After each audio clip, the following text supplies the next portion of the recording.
Nararamdaman mo ba na kahit anong gawin mo parang may humaharang pa rin sa swerte mo? Parang palaging malapit na ang biyaya, pero hindi talaga dumarating. Marami ang naniniwala hindi lang ito basta malas. Isa raw itong sumpa. Pero paano kung ang sagot ay nasa loob lang ng bahay mo? Isang simpleng mangkok ng tubig ng niyog. Hugasan mo lang ang iyong mga kamay sa tamang paraan at magbabago na ang enerhiya mo. Yung mga sumubok nito, nagkwento na dumaloy ang pera, natapos ang mga away at bumalik ang kapayapaan. Huwag mong palampasin ito. Baka ito na ang ritual na tuluyang sumira sa iyong sumpa. Panoorin mo na ngayon. Baguhin ang buhay mo ngayong gabi.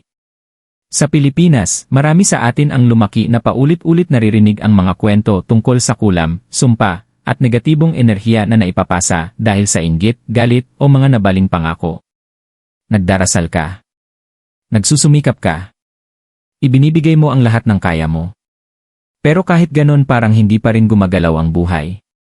Hindi mo kasalanan yan. Minsan, naiipon ang espiritual dumi sa ating mga kamay na ginagamit natin sa paghawak ng pera, pagluluto, at pag-aalaga ng iba. At hindi natin namamalayan, dala-dala natin ang sumpa sa bawat pakikipagkamay at bawat pintuang binubuksan. Pero paano kung pwede mo itong hugasan? Paano kung ang isang niyog lang, isang bagay na karaniwan, ay may kakayahang putulin ang espiritual na tanikala? Ang video na ito, hindi lang tungkol sa paglilinis. Tungkol ito sa kalayaan, mula sa malas, lumang enerhiya, at mga sumpang hindi mo naman hiniling. Kung nararamdaman mong para sa iyo ang mensaheng ito, manatili ka. Baka ito na ang panahon para luminis muli ang iyong espiritu. Spiritual na kahulugan ng tubig ng. Ang niyog ay hindi lang basta pagkain sa kulturang Pilipino. Ito ay sagrado. Mula sa mga matatandang hilot sa probinsya hanggang sa mga albularyo sa kabundukan, ang tubig ng niyog ay matagal nang itinuturing na likido ng kadalisayan at proteksyon.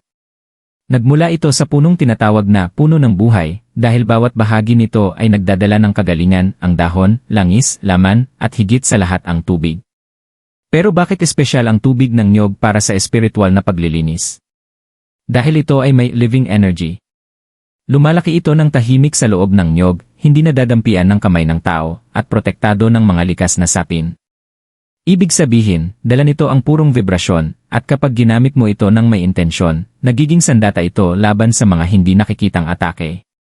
Noong unang panahon, ginagamit ang tubig ng niyog para linisin ang katawan matapos ang masamang panaginip, karamdaman, o kahit matapos dumaan sa lugar na mabigat ang enerhiya, gaya ng burol o ospital. Minsan, sinasabi ng mga albularyo, huwag kang matulog na dala mo ang enerhiyang hindi mo naman inanyayahan. Kaya ipinapahugas nila ang kamay o mukha gamit ang tubig ng niyog upang alisin ang dumi ng espiritu. Para sa maraming Pilipino, ginagamit din ito kapag pakiramdam nila ay may sumpa, lalo na kapag paulit-ulit ang pagkabigo kahit gaano pa ang pagsusumikap. At alam mo ba? Ang kamay ang unang daanan ng enerhiya. Nakikipagkamay ka sa mga hindi kilala. Humahawak ng pera. Hinahawakan ang mga lumang bagay. Minsan, hindi mo namamalayan, bitbit mo na rin ang lungkot o takot. Sa paglilinis ng iyong mga kamay gamit ang tubig ng niyog, ipinapahayag mo sa universo. Pakakawalan ko ang hindi akin. Pinipili kong maglakad ng malinis. Hindi ito pamahiin, ito ay spiritual hygiene. At sa panahon na punang nakatagong enerhiya, mas mahalaga ito kaysa dati. Ito ang dahilan kung bakit makapangyarihan ang ritual na matututunan mo ngayon. Hindi dahil ito ay komplikado, kundi dahil ito ay puro sinauna at ginagawa ng may pananampalataya. Ngayon, sumunod ka pa ng mas malalim.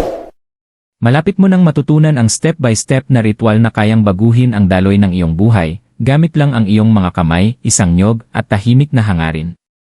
Step-by-step ritual, paano hugasan yan sumpa? Ngayong alam mo na ang espiritual na lakas ng tubig ng niyog, panahon na para matutunan ang ritual na maglilinis ng negatibong enerhiya na nakakapit sa iyong mga kamay at sa iyong buhay. Hindi lang ito simpleng hugas tapos. Ito ay isang sagradong gawain. At habang mas malaki ang intensyon na inilalagay mo sa bawat hakbang, mas malakas ang epekto nito. Pinakamainam na oras gawin ang ritual. Biyernes ng gabi o sa gabi ng kabilugan ng buwan, panahon ng pagpapakawala at pagbabago. Gawin ito mag-isa. Tahimik. Walang istorbo. Eye off o silent ang iyong cellphone. Kung ikaw ay labis na emosyonal, malungkot o natatakot, mas mainam nga ito gawin. Ang mga emosyon na yan ay senyales na handa na ang enerhiya mong gumalaw. Mga kailangang gamit. Isa buong sariwang niyog, hindi yung nakabote. Isang malinis na puting mangkok. Isang kurot ng asin, bato o dagat. Optional, isa puting kandila bilang proteksyon. Tahimik na lugar kung saan hindi ka maabala. Paghahanda. Hatiin ang niyog at saluhin ang tubig sa puting mangkok. Sabihin sa iyong puso, hayaan mong ang tubig na ito ay magdala lang ng liwanag. Ilagay ang kurot ng asin sa tubig ng niyog. Ang asin ay sumisira ng espiritual na kapit at nagpapabilis ng paglilinis. Sindihan ang puting kandila sa tabi ng mangkok, optional pero malakas ang dating. Sabihin, tanging mabuting enerhiya lang ang pwedeng manatili dito. Ang ritual, hand-washing ceremony. Umupo sa harap ng mangkok at huminga ng malalim ng 3 beses. Huminga ng kapayapaan, ilabas ang takot. Dahan-dahang isawsaw ang parehong kamay sa tubig ng niyog. Habang hinuhugasan ang kamay, mahina mong bulungan o sa puso mong sabihin. Hugasan ko ang mga sumpang ibinulong laban sa akin. Pakakawalan ko ang sakit na inilagay sa aking palad. Bibitiwan ko ang bawat enerhiyang hindi ko naman dapat dalhin. Dahan-dahang kuskusin ang iyong kamay, hindi parang sabon, kundi buong atensyon. Hayaan mong dumaloy ang tubig sa pagitan ng iyong mga daliri, palad, at buko-buko. Isipin mong may maitim na usok na lumalabas sa iyong katawan at bumabagsak sa tubig. Isipin mong kumikislap at luminis ang iyong mga kamay, para bang liwanag ng araw ang dumadaloy dito. Pagkalipas ng 1-2 minuto, itaas ang mga kamay sa ibabaw ng mangkok at hayaan ang tubig na tumulo ng kusa. Sabihin ito, malakas man o sa puso. Malinis na ang mga kamay ko. Tinanggap ko ang kapayapaan. Tinanggap ko ang kasaganaan. Tinanggap ko ang proteksyon. Tinanggap ko ang ligaya. Mahalagang paalala, saan itatapon ang tubig? Huwag na huwag itapon ang nagamit na tubig sa lababo. Para mo lang binalik ang malas sa bahay mo. Sa halip, ibuhos ito. Sa lupa, sa ilalim ng puno. Sa kanal o dumadaloy na ilog. O i-flush sa inidoro habang nagpapasalamat. Ipinapaalam ito sa espiritual na mundo. Tapos na ang ritual. Iginagalang ko ang pagbitaw. Opsyonal na dagdag kung gusto mong palakasin pa. Magbaga ng dahon ng laurel pagkatapos at isulat ang salitang sumpa dito, hayaan mong apoy ang magdala palayo. Isulat ang pangalan mo sa papel, tupiin ng 3 beses, at ilagay sa ilalim ng kandila habang ginagawa ang ritual. Magsuot ng puting damit habang ginagawa ito para mas lalong luminis ang enerhiya. Simple man itong ritual. Tandaan, hindi sa komplikadong paraan galing ang lakas. Nanggagaling ito sa dalisay na layunin ng puso. Kapag ginamit mo ang tubig ng niyog ng may respeto, katahimikan, at pagpapakumbaba, hindi na ito basta prutas, nagiging sagrado itong sandata. Ngayon, alam mo na ang tamang paraan. Pero dapat mo ring malaman kung paano mo malalaman kung tunay kang sinumpa. Dahil ang mga palatandaan, madalas ay pino at tahimik hanggat bigla na lang nilang binabago ang lahat. LA palatandaan ini ikaw ay sinumpa. Hindi lahat ng kamalasan ay nangangahulugang may sumpa ka. Pero may mga palatandaan na sobrang lakas at sobrang kakaiba para baliwalain. Sa kulturang Pilipino, ang mga sumpa ay hindi lang kwento o alamat. Totoong puwersang espiritual ito na ipapasa sa pamamagitan ng inggit, galit, o maging sa mga salitang binitiwan ng mga taong pinagkatiwalaan mo noon. Minsan, sinasadya ang sumpa tulad ng kulam o barang. Minsan naman, hindi sinasadya, enerhiya mula sa selos, nasirang pangako, o lasong relasyon. Paano mo malalaman kung naapektuhan na ang iyong buhay? Narito ang mga karaniwang palatandaan ng espiritual na sumpa. 1. Palaging malas kahit walang dahilan. Parang lahat ay sumasablay, kahit pinakamaliit na plano, palpak. Nalalampasan mo ang mga oportunidad sa sobrang konti na lang, hindi pa rin umabot. Nagkakasakit ka bago ang mahalagang okasyon. Pakiramdam mo ay malas ka na yata. Hindi normal ang ganitong uri ng malas. Kung nagdasal ka na, nagsikap, at naging mabuti, pero sinusundan ka pa rin ng kamalasan, maaaring may hindi nakikitang humahad lang sa'yo. 2. Hindi may paliwanag na sakit o pagkapagod. Sabi ng doktor, wala kang sakit pero ang katawan mo, iba ang sinasabi. Pagod ka pa rin kahit may sapat na tulog. Mabigat ang pakiramdam sa dibdib o sikmura, lalo na pag may dinaan ng tao o lugar. Paniniwala ng maraming albularyo, ang sumpa, hindi lang espiritu ang tinatamaan, ubos din ang lakas ng katawan. 3. Bigla ang pagkawasak ng relasyon. Magandang pagkakaibigan, biglang nanlalamig. Ang mahal mo, basta na lang nawala na walang paliwanag. Pati pamilya, bigla na lang nagtatalo dahil sa maliliit na bagay. Ang sumpang enerhiya, nakaka-create ng hindi pagkakaintindihan, selos, at emosyonal na kaguluhan. Kung napapansin mong parang lahat ng tao sa paligid mo ay unti-unting lumalayo ng walang malinaw na dahilan, baka hindi lang ito coincidence. 4. Bloke sa pananalapi. Parang laging nauubos ang pera kahit gaano kalaki ang kinikita mo. Pakiramdam mo malapit na pero hindi sigurado. Sumubok ka na ng extra income, negosyo, o ipon pero lahat bumabagsak. May mga sumpa na sadyang tinatarget ang kayamanan at katatagan. Pinagtatrabaho ka pero kinukuha rin ang resulta. 5. Kakaibang panaginip at gulong sa gabi. Mga panaginip na ikaw ay hinahabol, itali, nalulunod, o parang walang katapusang pagbagsak. Sleep paralysis. Madaling magising sa 3 oras, lalo na kung may kaba o bigat. Sabi ng mga manggagamot, kapag malalakas na ang panaginip mo, sinusubukan ng kaluluwa mong sabihin na may mali. 6. Mabigat o walang koneksyon na pakiramdam espiritual. Nawawalan ka ng gana sa pagdarasal o ritual. Pakiramdam mo'y may nakamasid sa'yo. Alam mong may mali pero hindi mo masabi kung ano. Parang mas madilim o mas malamig ang bahay mo kaysa dati. Kung nakakaranas ka ng 3 o higit pa sa mga palatandaang ito, lalo na nitong mga nakaraang araw o linggo. Ang ritual gamit ang tubig ng niyog ay hindi lang basta suhestyon, isa na itong espiritual na pangangailangan. At pagkatapos gawin ang ritual, maaari mong maramdaman na may biglang gumaan o mangat. Pero ano nga ba ang susunod na mangyayari? Yan ang tatalakayin natin sa susunod na bahagi. Sabihin mo lang kung handa ka na at isusulat ko ang kasunod. Yan nangyayari pagkatapos ng ritual. Sa sandaling matapos mo ang ritual ng paghuhugas ng kamay gamit ang tubig ng niyog, may nababago kahit tahimik lang, kahit hindi mo agad mapansin.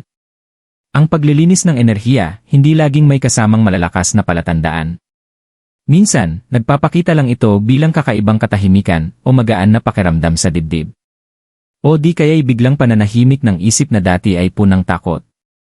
Pero tandaan, gumalaw na ang enerhiya. Ito ang maaaring mapansin mo sa ilang araw. 1. Bumubuti ang iyong tulog. Mas madali kang nakakatulog. Wala na ang mga 3 oras less na paggising na may takot.